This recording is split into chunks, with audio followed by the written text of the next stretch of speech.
Life, mental health, rare disease. That's what Never Give Up is all about. This podcast is a companion to my blog, pkujournal.com. I'm Kevin Alexander, and I've been a professional storyteller for over 20 years. I'm also an adult living with the rare disease phenylketonuria, or PKU. Since 2012, I've been traveling the world advocating for PKU, newborn screening, and rare disease awareness. Living with a rare disease can be a heavy burden. So, on this podcast, I share thoughts, reflections, and stories to motivate you on your journey.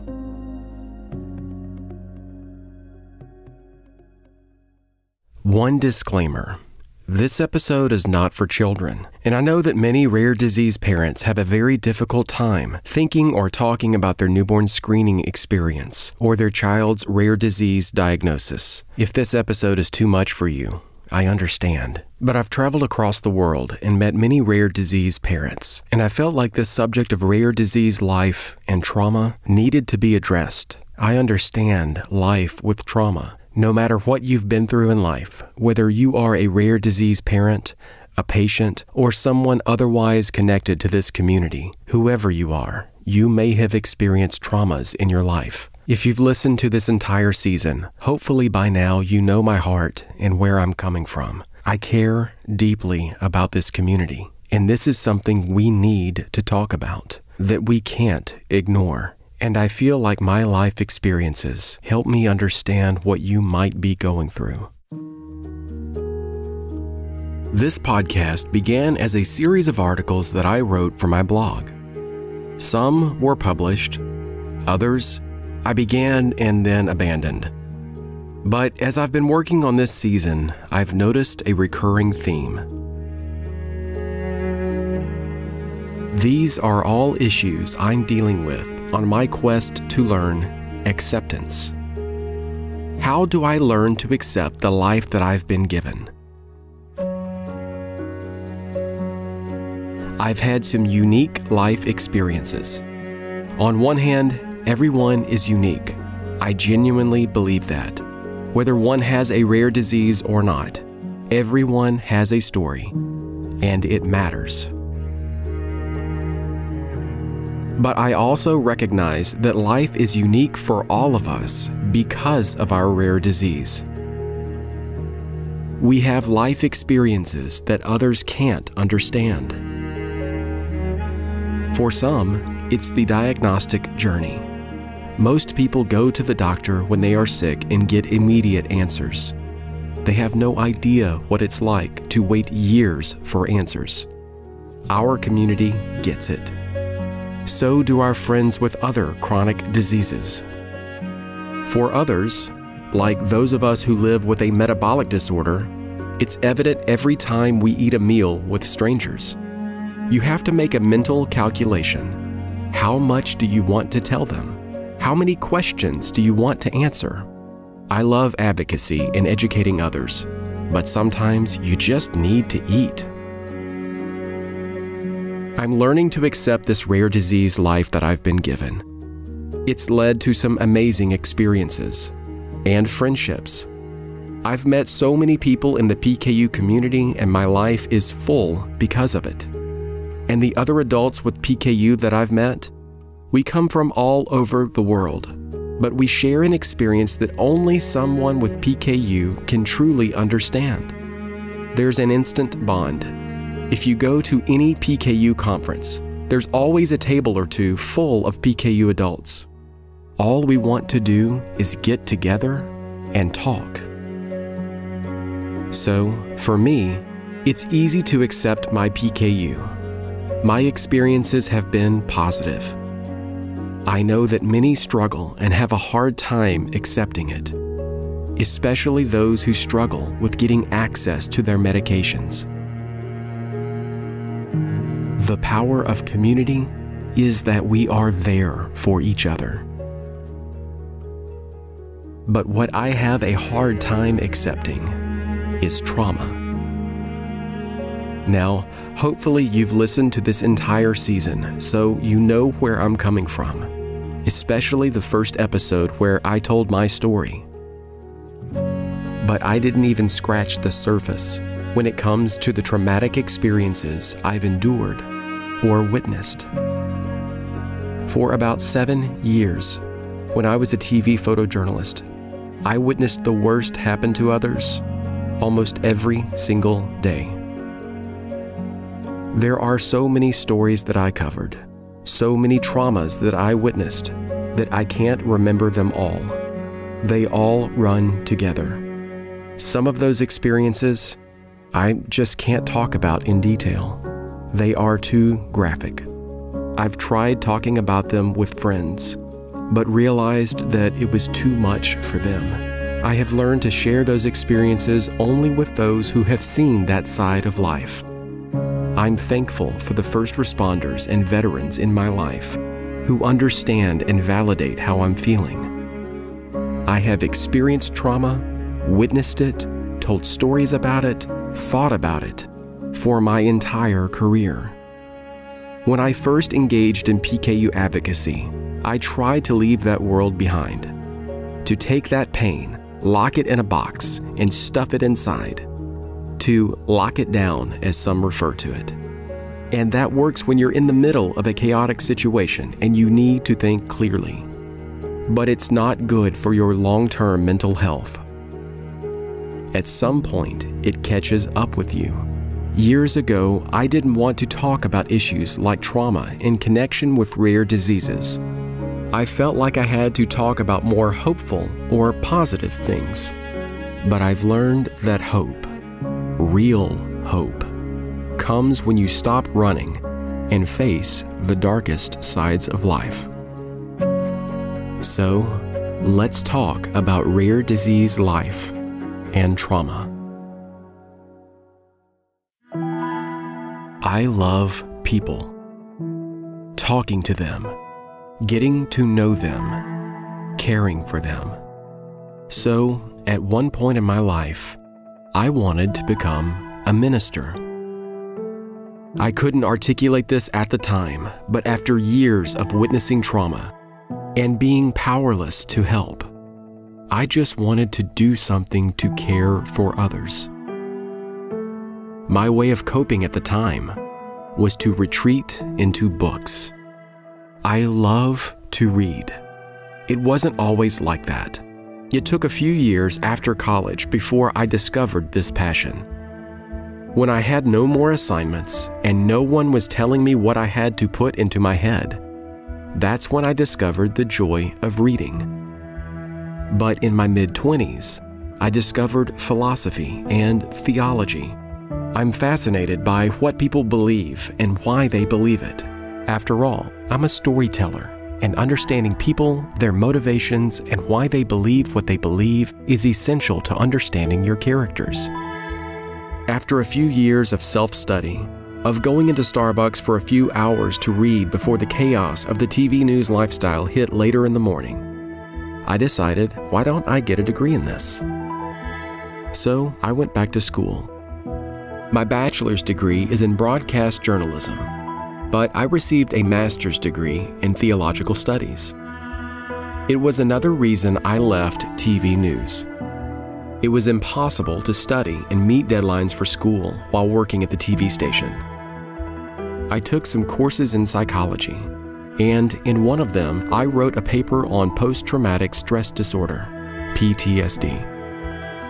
I was just beginning to come to terms with my own trauma, so it seemed like a good way for me to learn more about how to cope with what I had experienced. I don't remember every point I argued in that paper, but I remember the main idea. It has defined my life ever since. Trauma breaks down your view of the world. There's an old argument about whether our beliefs and behaviors are based on our genetics or our environment, nature versus nurture. I think it's a combination.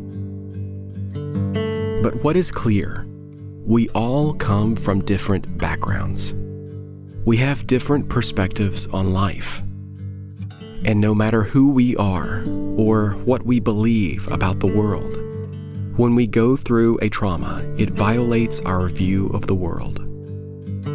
That is the spark behind PTSD. It's a common misperception that PTSD is something that only combat veterans or first responders deal with. That's what I thought, but it isn't true. I recently had a friend in the military, a combat veteran, tell me that he couldn't imagine what it was like to see the unspeakable in your own town, and then have to walk between those two worlds, the suburban sheltered life that many of us experience, and the world of chaos, where people commit unspeakable atrocities. Frankly, I've felt ridiculous ever since I was diagnosed with PTSD in 2009. Like if I tell anyone, I will immediately be judged or laughed at. It sounds ridiculous to many that someone can develop PTSD from working in the news. But think about it. Those images you see on the news, a human filmed those. A human was there to witness that. And the images you don't see on the news, the ones deemed too graphic to air, I promise you, we never forget those. Neither do the editors or anyone else in the newsroom who had to look at them over and over and over and decide what was deemed appropriate to air. So, to hear a combat veteran acknowledge my struggles and express empathy for what I had experienced, I'll never again care what an armchair critic thinks again. Someone who lacks all compassion. Anyone can be affected by PTSD because anyone can experience trauma.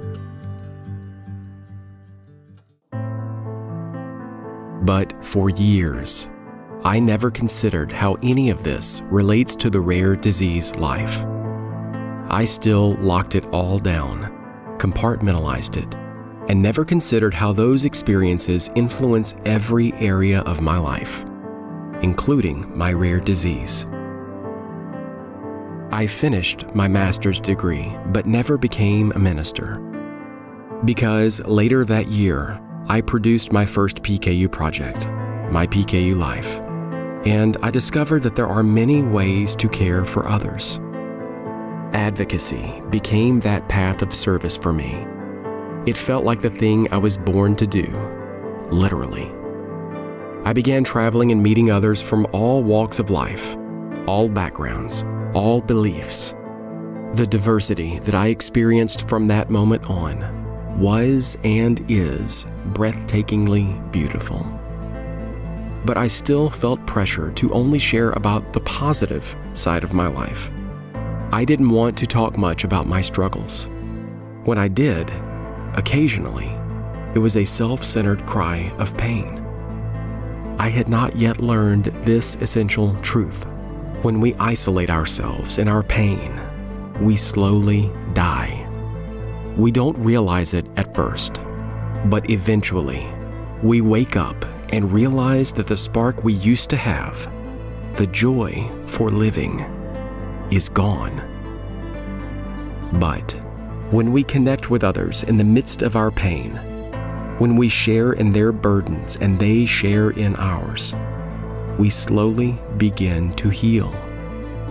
Over time, as I listened to others in the community and told their stories, I realized that everyone affected by a rare disease is carrying pain.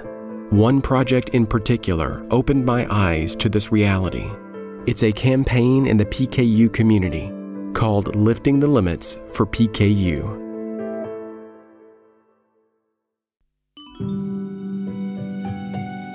Shortly after I began my work in the PKU community in 2012, I connected with the people at the National PKU Alliance. It's one of the amazing organizations in our community. and its focus is on improving lives through advocacy, fundraising, and research. In 2013, I produced a film for a fundraiser in Washington, D.C. called Tuxes for Tia. They raised over $1 million that night for PKU research. The success of that event gave birth to a nationwide campaign called Lifting the Limits for PKU. Since 2015, I've traveled to cities all across the U.S. and produced a film for each event. Last fall, we produced a new film, Voices of Hope, narrated by Scott Pelley of CBS News. He's been a strong supporter of our community for years and has emceed at most of the events. Over the years, this campaign has given me the opportunity to meet and interview many parents of children with PKU. Inevitably, we talk about their diagnosis story, the shock of that phone call, the words no parent wants to hear. There is a problem. It's a traumatic event. With PKU, there is treatment that can lead to a normal lifespan. The child grows up and only knows life with PKU. But the parent, they remember life before. That phone call they'd like to forget, but never can. And the years of adjustment they went through, learning how to care for their child with a special, complex, medically necessary diet. The fear, am I capable of raising this child? I'm not a parent, so I don't speak from personal experience here. But I understand that every parent worries if they are up for the job. But the parent of a child with a rare disease faces a different challenge. I can't imagine the fear. For parents who go on a diagnostic journey, it must last longer or continue. But what about the rest of us? What trauma must we endure? Now, I was very fortunate to have amazing parents who took care of me very well, and an older brother who looked out for me, and an amazing wife who has been my greatest supporter. Seriously, I couldn't do what I do in advocacy without her. She has been my partner in all of my work for this community, encouraging me every step of the way, but most importantly, helping me as I navigate my way through my rare disease life. Those of us who are involved in advocacy put on a public face for the world, but at the end of the day, we are people affected by a rare disease, and we all need a solid support system. I am beyond thankful for mine. It's not my place to share details, but I've met those who didn't have that family support. They were raised in environments where the diagnosis wasn't taken seriously. I know two people, roughly the same age. Both were taken off PKU treatment at a young age.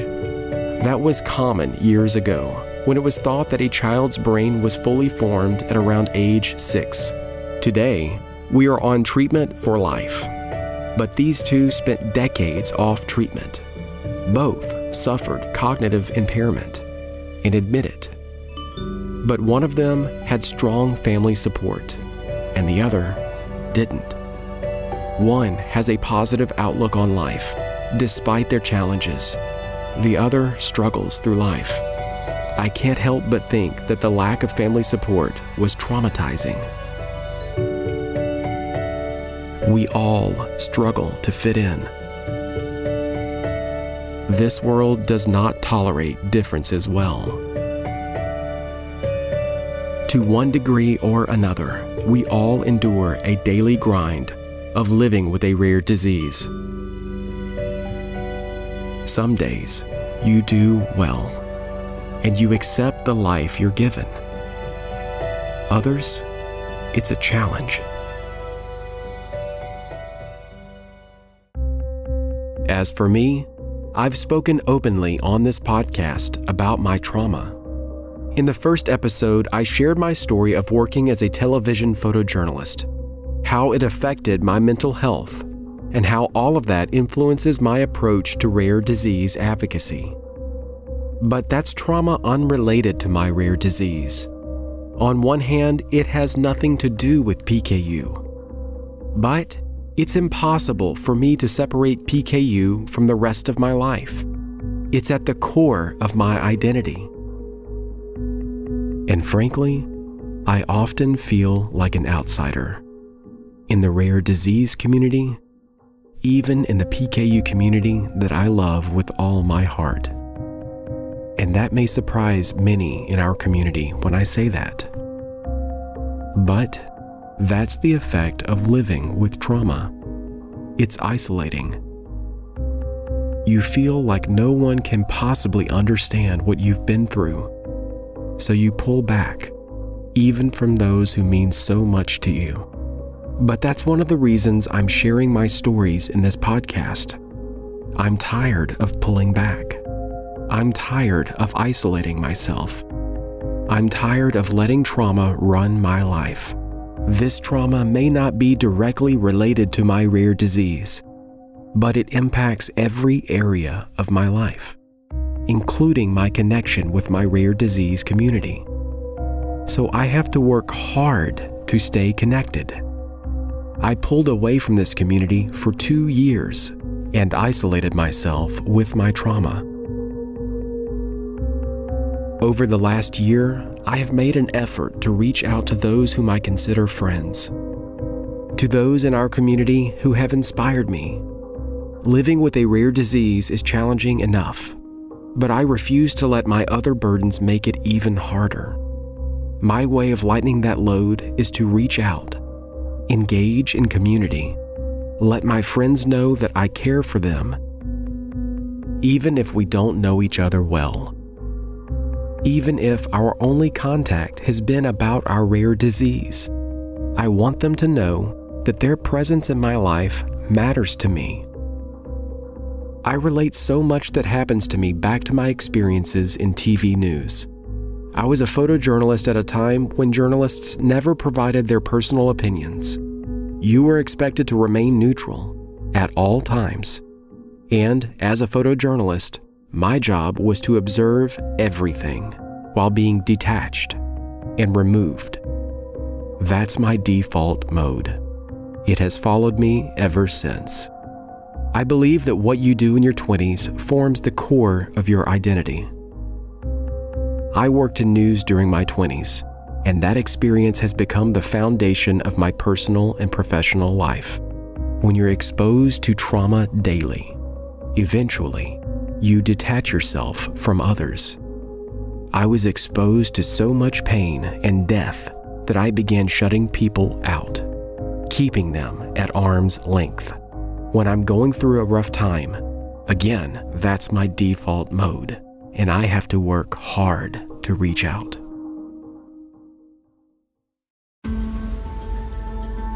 And about that feeling of being isolated from the PKU community at times. You see, treatment for PKU has evolved so much in my lifetime, and now I've noticed that there are pockets, small subsets of the community with shared experiences.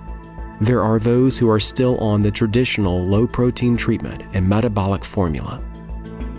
I prefer to call it my medical drink because formula has a different connotation. People think about babies when they hear the word formula. But I am an adult and I have to drink this for the rest of my life. There are others like me who respond to Kuvan, also known as sapropterin. Not everyone responds to it, but for those who do, it can allow for more protein. In my case, I can eat a basic vegetarian diet now, including higher protein items like real bread or pasta. Others are on another medication called Palynziq, which can lead to an unrestricted diet. So, when you have some people on 4 to 8 grams of protein per day, people like me on 20 to 50 grams, and those who are unrestricted, the daily experiences are different. I've talked to others like me who can eat higher protein now. You have to learn how to eat all over again. You go from thinking, I can't eat too much protein. 2, I have to eat more protein. And sometimes there is guilt. Here you are, able to eat so much more of a normal diet. Whatever normal is, I'm someone who has been different since the day I was born. I think the concept of normal is highly overrated, but I digress. Why is this happening to me and not others? What did I do to deserve this? Those thoughts enter your brain and can't leave. You look at others with your rare disease, and your life is so much easier now because of developments in treatment. And others still struggle daily with their physical health, with their mental health. It's a form of survivor's guilt. I used to wonder if I was alone in feeling that way. But over the last few years, I've had conversations with others in the PKU community, and they feel that way too. And that survivor's guilt follows me into the wider rare disease community. There are about 10,000 rare diseases, and 95% of them don't have a treatment. But mine does. 30% of children with a rare disease won't survive past age 5. I did. Again, that survivor's guilt returns. Why do others struggle so much with their rare disease, and I have it relatively easy?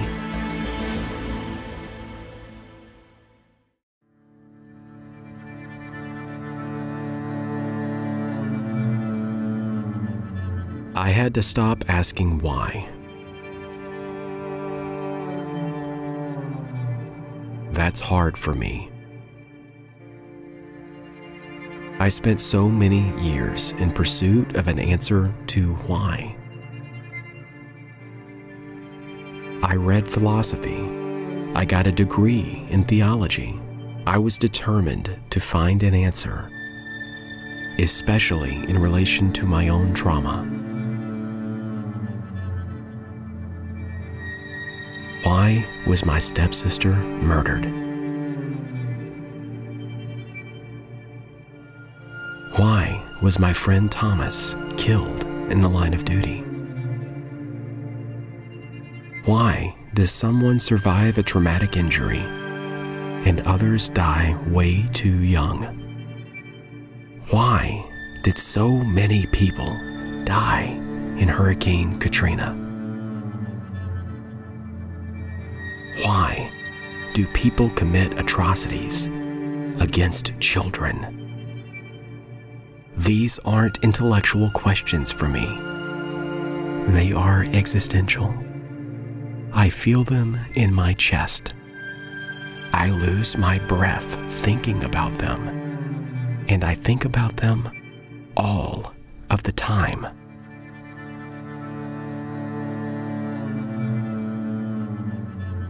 So, for years, I have asked, why? Now, I ask, what do I do with my experiences?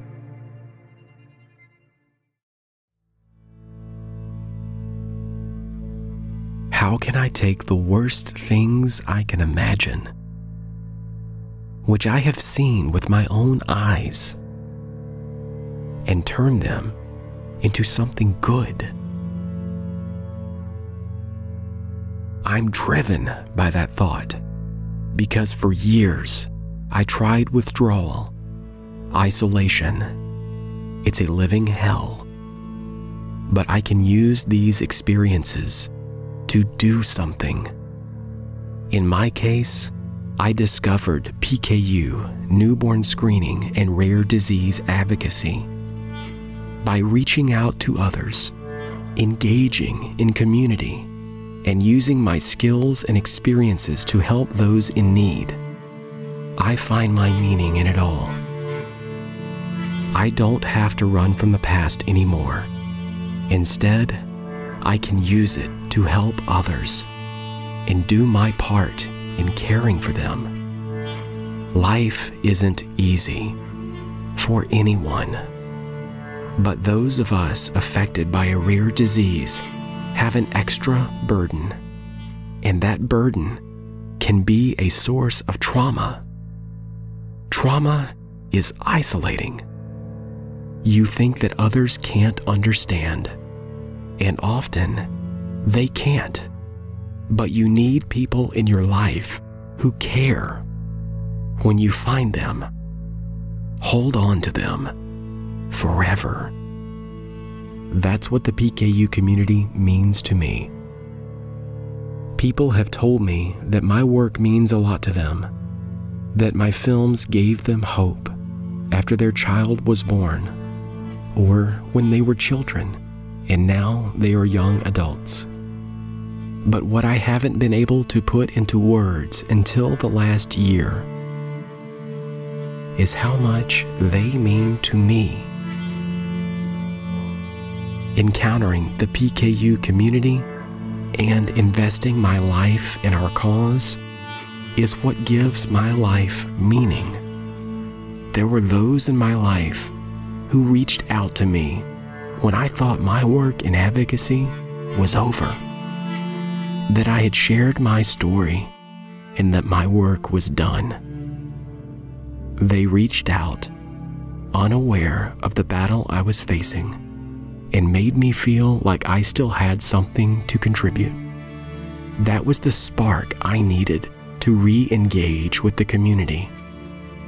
And it forced me to wake up to this relationship between my rare disease and mental health.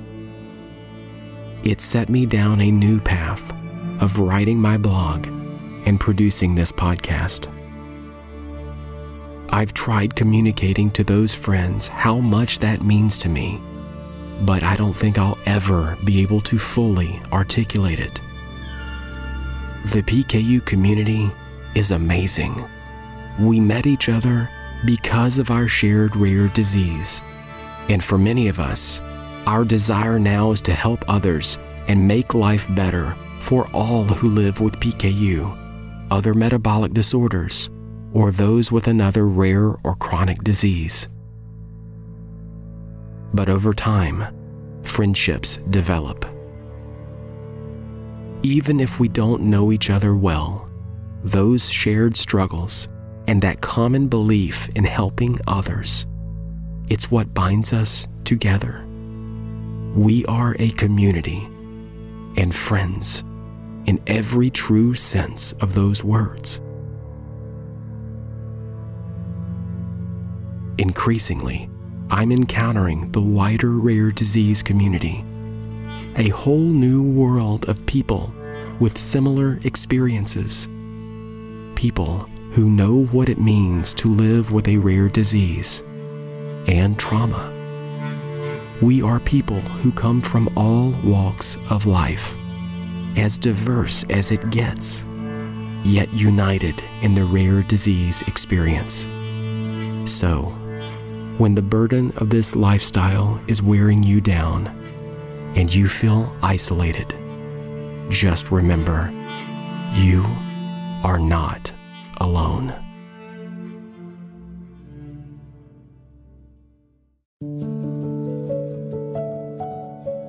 That paper I wrote in school about PTSD, I think about my central argument all the time. Trauma breaks down your view of the world.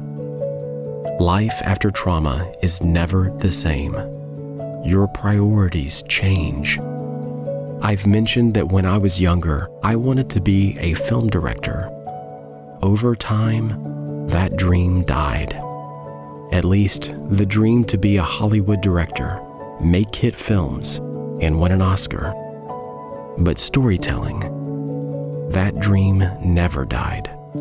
It just evolved. I'm a commercial and corporate videographer these days, and I still tell stories about trauma for a series we produce for our local medical school. After years spent covering traumas as they happen, and never knowing if the victim survived, now I get to tell stories of recovery. It's very therapeutic. And this podcast, it's an opportunity for me to tell stories that I've held closely for 20 years. I rarely talked about them until last year. For me to get where I am now, traveling the world and telling stories as a rare disease advocate, my original dream had to die. Some dreams have to die for new ones to be born. I never saw this life coming. I've had amazing experiences and am grateful for them all. But if I had achieved my original dreams, none of this would have happened. And getting all of this out, sharing these stories in this form, has awakened some dreams in my heart that I thought were dead. They were just dormant. I'm dreaming again about what other stories I still want to tell in my life. But my dreams don't look quite like they used to. I'm not the same selfish 20-year-old who only thinks about his career and his dream of filmmaking. For me, now, it is all about the story. I'll do whatever it takes to tell a story that I think needs to be told, no matter what form that takes. Maybe it's a short documentary, the kind of project I produce all the time. I'm trying something new with this podcast, and it's been creatively inspiring. Or maybe, one day, that original dream of writing screenplays might return, but in a different form, from the heart and the mind of an older, wiser person who has experienced life. Yes, life after trauma will never be the same. But that doesn't mean the dark times last forever. If you open yourself up to the possibility, you can experience life at a deeper level. You will cherish it all because you will have gone through hell and made it through to the other side. It may take a long time, years, decades, but one day you'll experience life anew. So long as you never, never, never give up.